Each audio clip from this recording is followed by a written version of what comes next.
it's Kelsey with Cloud9 Workshop. Today on Cloud9, we have Jackie Beyer that's going to share something fun and cool that she's making, and I brought something too. So Jackie, first off, you teach at Cloud9 Workshop, Tots, After School Art Club, all the fun stuff.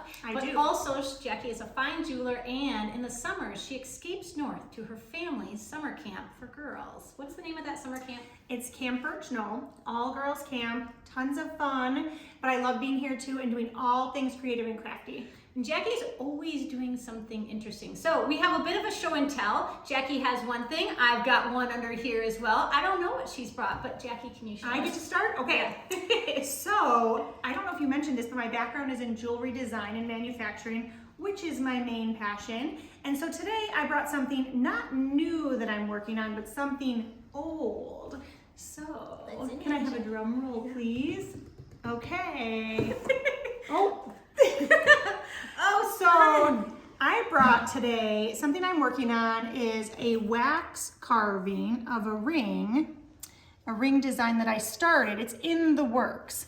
And so wax carving is a very old technique in jewelry. And as you know, and maybe some of my friends from Cloud9 Workshop know, I love working with tools and not necessarily new tools. So I'll show you some of the tools that I use to get started. And they're in this very sophisticated carrier that I've had. It's probably older than I am, and I won't say how old that is. Oh, look at this. I know. So coming close, these are actually tools that my mentor gave to me, handed down to me, and they're all for wax carving. I think this looks like a dental tool, to be honest. Ding, ding, ding, ding, ding. You are correct, Kelsey. These are actually dental tools. Open your mouth. Just kidding.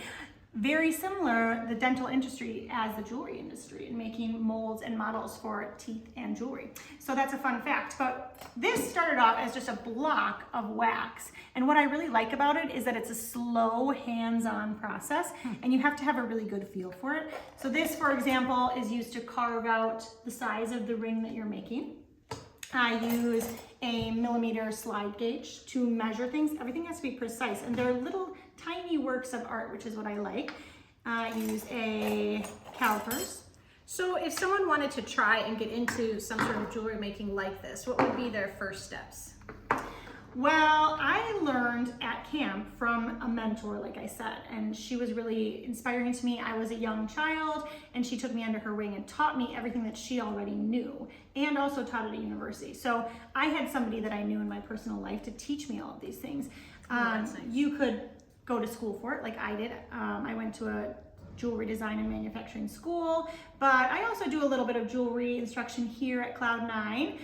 The difference between this though and working with metal is that you have to be very delicate and soft with this, which is what I like.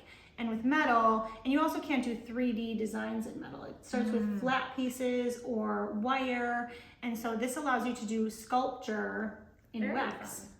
But then how does this turn to metal? I know you're wondering. I am wondering. Does anybody know?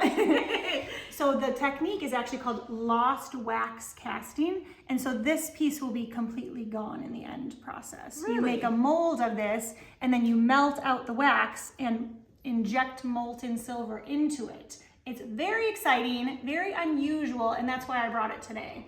Oh, I thought this was it. To No. be honest, I No. thought this was the final piece because it's so cool. But this, in fact, is totally gone in the end. Mm-hmm. Ah, very cool. And do you have any in your storehouse that are finished? Like, have you taken it to the finish line with Yes, any of them of before? course. I have finished them. This is actually going to have a stone on top, a cabochon stone. Comment below if you have an idea of what kind of stone I should put in here. I was thinking maybe turquoise or moonstone. If you have any ideas, let us know, and I will show you the finished product later. But I also brought in one more smaller piece so you can see that it starts off with just a block of wax that you have to carve using special wax files. And this one you can see is going to be a heart. It's half carved, but you can see that it just starts off as just a chunk of wax. But one thing you have to keep in mind is that, feel how light this is. Yeah, it is. Very light. If I were to cast that into silver or gold, it would be very heavy. So you have to hollow it out and make sure that it's suitable for the end product. You're always into something fun. So I'm going to share what I brought along today. So this is a project. Doesn't have the sophistication level of Jackie's, but it's very functional. So it's making these wax wraps. So instead of using plastic to cover bowls, you can make these wax wraps and then use them over and over again. So they're made from just pieces of fabric.